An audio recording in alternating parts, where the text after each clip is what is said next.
On Estuary News tonight, 9 Hull landmarks are granted a special status, rejuvenating Hull's historic Pearson Park and the future of the last remaining livestock market in Lincolnshire.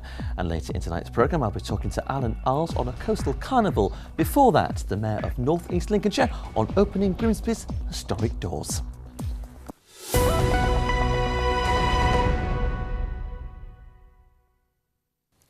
Hello, good evening. Welcome to Monday's programme with me, Luke Adams. First tonight, 36 years to the day that the Queen officially opened the Humber Bridge, it's now been given Grade 1 listed status. Historic England has granted the bridge the status along with 8 other Hull landmarks and buildings as the city celebrates its year as City of Culture. Amongst the other sites recognised are the home of J. Arthur Rank, the Edwardian toilets on Nelson Street and the statue of William Delapole. Also on the list are the tidal surge barrier and the home of the poet Philip Larkin near Pearson Park. Today's news coincides with the park being awarded a £3 million cash boost today. The grant from the National Lottery under the Parks for People scheme will allow for a range of refurbishment and reinstatement works. These include rebuilding the conservatory and restoring the historic archway entrance to the park. The award will also fund a 5-year activity plan to increase community engagement. Councillor John Fairham of Hull City Council is also the chair of the Pearson Park Trust and says they'll go back in time to make the restoration in keeping with its Victorian style.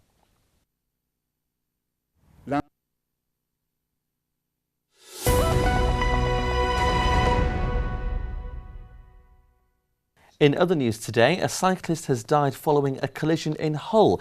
The incident happened at around 7:30 this morning on the Hessel Road flyover when a lorry collided with a bike. The cyclist suffered fatal injuries in the incident. A 16-year-old boy has been charged with wounding with intent to cause grievous bodily harm.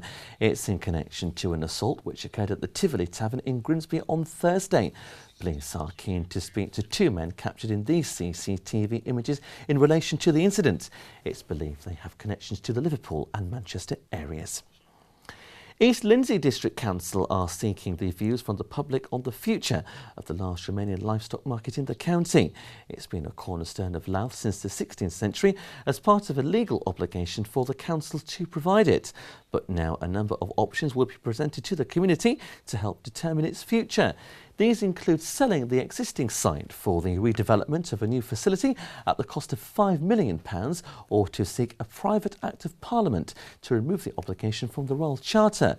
In recent years, there's been a decline in the use of the existing market, which takes place on a Thursday morning. Leader of the council, Councillor Craig Hayland, says the consultation is all about balancing the books. Louth cattle market is very important. It has a long history, and as a council we have to balance that with the fact that we have to make best use of our assets. First option is to sell the site as we had committed to, replace the cattle market venue elsewhere, and then have retail outlets on this site. That was a commitment we made in 2014. As I say, due to changes we can't proceed with that without fully understanding the implications. Option 2 is to remove the charter. Now the charter goes back to the 1500s, historically very important in Louth, a lot of attachment to this. I think this is the most difficult option for us, but we need to consider it as well. It would mean suspending the market. The concern there would be that we effectively end the market at this site, and that then frees the cattle market site here to development. Option 3 is to renovate the site here, make sure that the site is fit for purpose, the actual market, and continue the operation of the cattle market here. The best thing that we could hope for is a fully engaged with consultation that gives us the information that we need to make a good decision here. And the consultation can be accessed at the following address: www.e-lindsey.gov.uk/livestock market until the 6th of September. A final decision on the market's future will be made by the council in October. Council officials at North East Lincolnshire Council will decide this week on whether a new housing development near Waltham could be given the green light. Developers are looking to build 9 homes on Waltham Road between Waltham and Brigsley, but the proposal could be rejected as the application doesn't meet the requirements of the local plan. If approved, 5 detached and 4 semi-detached houses will be built over the next 10 years. The issue will be discussed at a planning meeting on Wednesday. Now, to tell me about this year's National Heritage Open Weekend taking place in Grimsby in September, I'm delighted to welcome my first guest tonight, the Mayor of North East Lincolnshire, Councillor Ron Shepherd. Good evening, Ron. Welcome to the programme. Thank you very much indeed for coming in. First of all, tell me when the Heritage Open Weekend is taking place. The Heritage Open Days commence on Friday the 8th and Saturday the 9th of September from 10 a.m. till 4 p.m.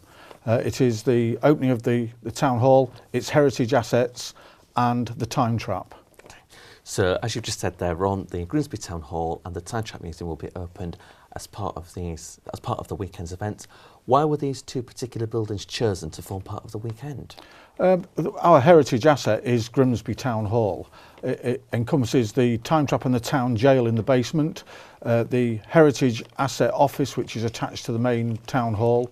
We have the Assembly Rooms, the Crosland Suite and the Bremerhaven Room, as well as the Mayor's Parlour, the Mayor's Regalia and the Change of Office, all open for display. So as part of that then, Ron, what would some of the standout features be for visitors to discover? Certainly the Time Trap is one for everybody. It is a unique insight into our history and our heritage going back to the days of fishing and before. There is also the ability to look at the Assembly Room and the original 17th century wallpaper that was discovered during the last refurbishment, and to look at the refurbished Bremerhaven Suite, and look at the regalia and the chains of office of the Mayor of North East Lincolnshire and beyond. Steeped in history, the building and the Time Trap Museum, and ordinarily, of course, these buildings wouldn't necessarily be open to the public, so this gives people a great opportunity to see the history of the building and what the building's all about and what it has to offer. There would normally be a charge for people to use the Time Trap, to visit the Time Trap. During the Heritage Open Day, the Time Trap is free of charge.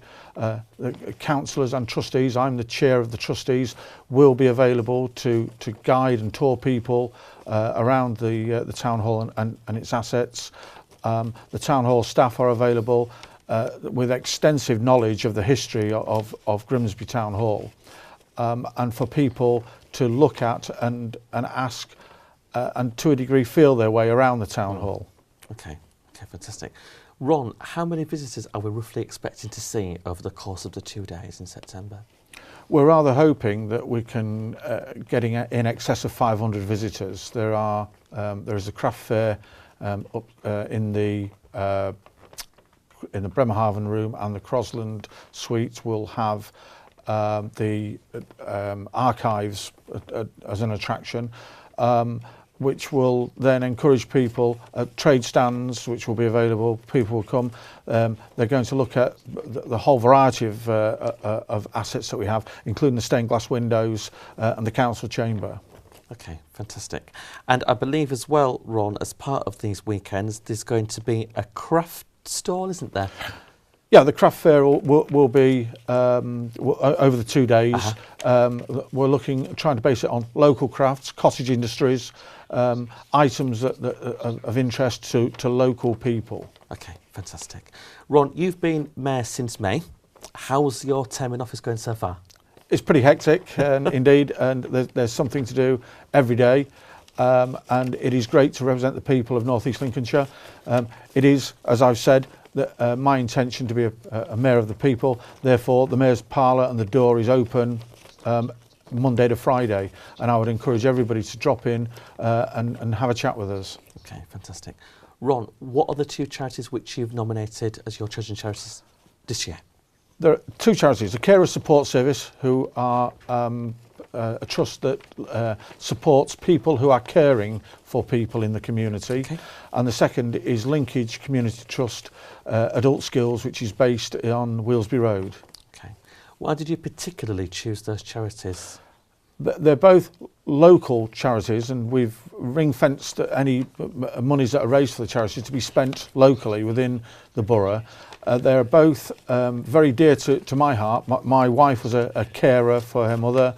And at Linkage, I've known the trust for a long while, and I think that they do sterling work with their residents. and they're very supportive Okay. of the Mayor's charities. So two very worthy charities to have your support. Yeah, during the one course that I of the must year. mention is the Crescendo Choir Okay. from the Cllr Support Service, who Right. are carers themselves. Right. They played for us yesterday, at Civic function, and they are absolutely fantastic. And if your listeners are out there, they must go and see the Crescendo Choir. Fantastic. Worth giving them a mention. Ron, thank you you. very much. What other highlights have you got to look forward to during your term in office?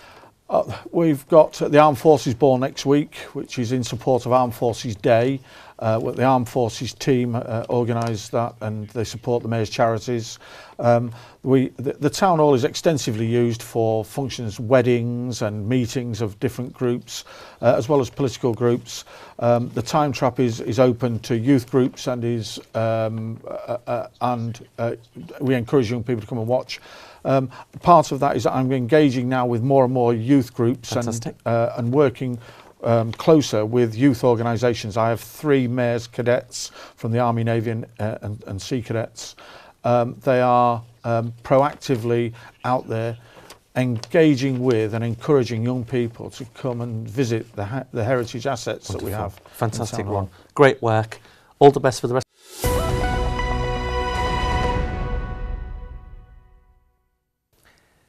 Welcome back to Estuary News. Still to come this Monday evening, sports news with Dan, and I'll be talking to Alan Iles about Hornsey Carnival.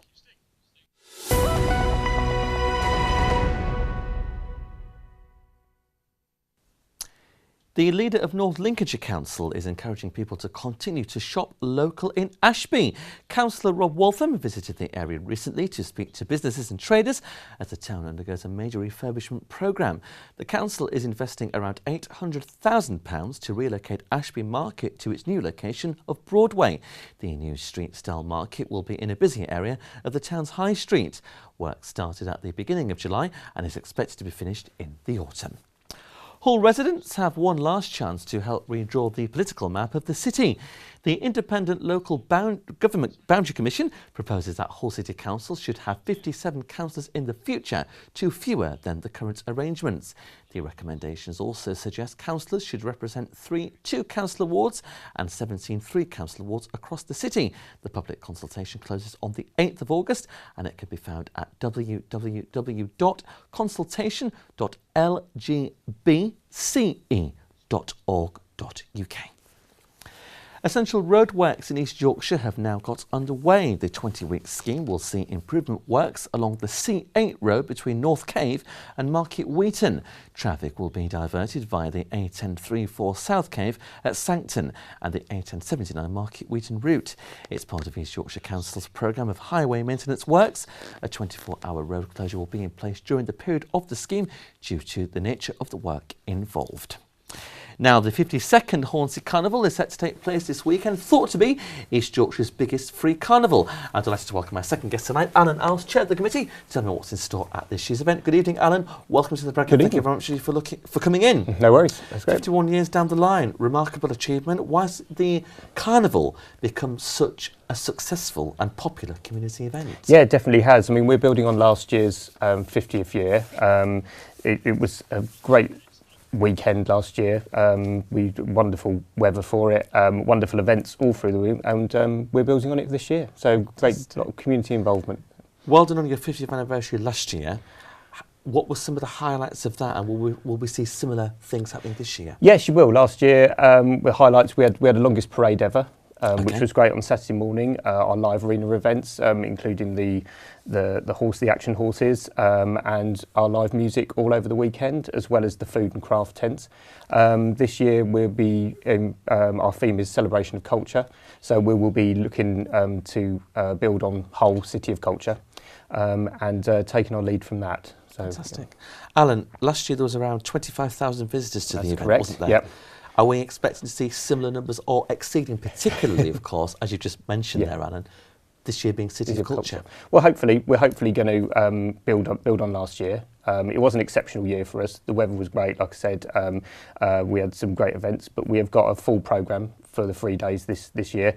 Yeah, hopefully we'd like to build on it even more.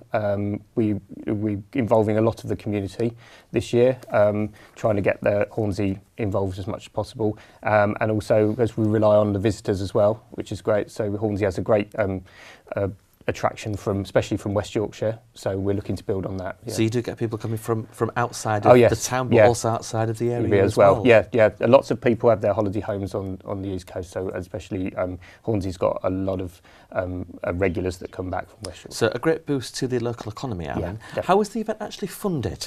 Funded through fundraising. We do a lot of fundraising throughout the year and through sponsorship. So we are a non-profit making organisation. Okay.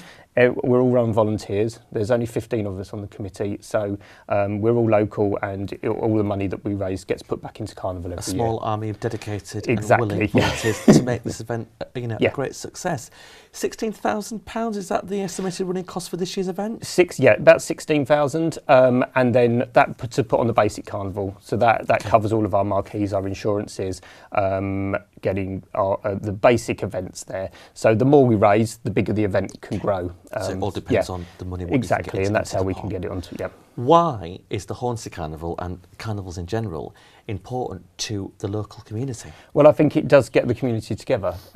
We have, as well as the parade, we're trying to put on now across the community as many different activities and events for Carnival. Our tagline is your community, your Carnival. And so we have got everything from, 0 to 100. We can something for across everybody, the really. Whole spectrum. Alan, when is the event taking place? So it's the 21st of this Friday, 21st, starts at 6 p.m. With fireworks in the park at 10. Okay. We've also got a live music event that night as well in the park, as well as the fairground and the traders. And then on to Saturday and Sunday as well, so through both days. So something to suit all tastes. Definitely. And fingers crossed we'll have great weather. Hopefully. Because I read earlier that the carnival's only been cancelled twice due to bad weather. Due to bad weather, so fingers crossed. And 2012, so let's hope 2017 won't be. Let's hope so. Exactly. Yep. Alan, I hope it all goes well. Thank you very much. Thank you very much for coming in this Monday evening. Now here's Dan with all the sports news.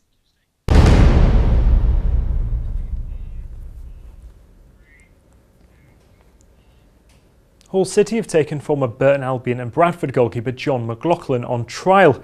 The 29-year-old made 43 appearances for Burton in their debut season in the Championship last year, but wasn't offered a new deal. It comes following last week's news that David Marshall will miss the start of the season due to injury, and that Eldin Jakupovic is close to a £2 million move to Leicester. McLaughlin is now out in Portugal with the rest of Leonid Slutski's squad. Before his arrival, City began their pre-season tour with a 2-1 defeat to League One side Oxford. The game saw two different City 11s take part in each half, in which new signing Ola Aina made his first outing for the Tigers in the first period. Oxford were 2-0 up before Adama Diamande pulled one back in the 74th minute.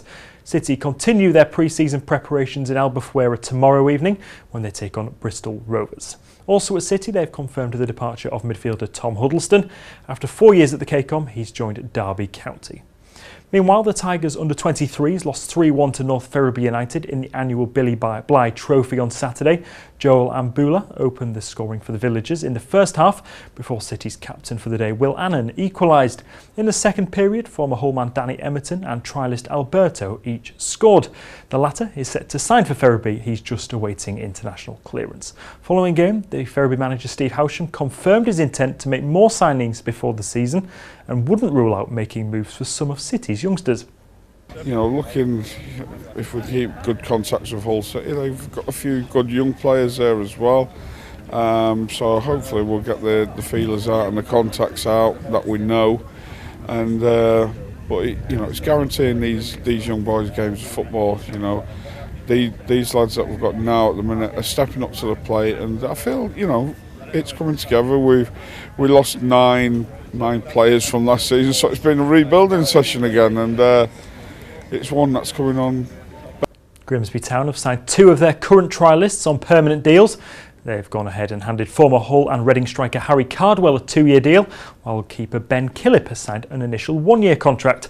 Both players have been with the club since the beginning of pre-season and have impressed manager Russell Slade enough to award them permanent deals. They joined the rest of the squad on their pre-season training camp to Devon, which they've departed for today. The squad will spend 5 days on the south coast, where they'll play 2 friendlies against Bideford and Tavistock. The Mariners made it 5 wins out of 5 in pre-season on Saturday afternoon. They beat Championship side Barnsley 2-1 at Blundell Park. Visitors took the lead before the half-time break through Lloyd Isgrove, but goals from Sariki Dembele and trialist Brandon Robinson in the second half sealed the win for the home side. Rugby now, and Hull FC suffered their 3rd consecutive Super League defeat on Friday evening. They were edged out 10 points to 7 by Leeds Rhinos, which leaves the Black and Whites a point adrift of the top 4. Head coach Lee Radford believes his side have been making too many basic errors that's been costing them valuable points. They look to get back to winning ways on Friday when they take on Huddersfield at the KCOM. And across the city, and Hull Kingston Rovers suffered a surprise defeat at the hands of Toulouse. The visitors were 20 points to 6 down at half-time before fighting back to earn a 30 points to 31 win. The defeat brought KR's 8-match unbeaten streak to an end, while Toulouse achieved their first win in 5. Head coach Tim Sheen says he expects a response from his players next week against Halifax. And finally, cricket, Yorkshire's England trio made just 28 runs between them today as the second test ended in defeat for the hosts. Gary Ballance hit just 4 runs while Joe Root scored 8 and Johnny Bairstow 16. South Africa won the game at Trent Bridge by 340 runs, and we'll bring you some of the weekend's results closer to home tomorrow. And that's all for the sport.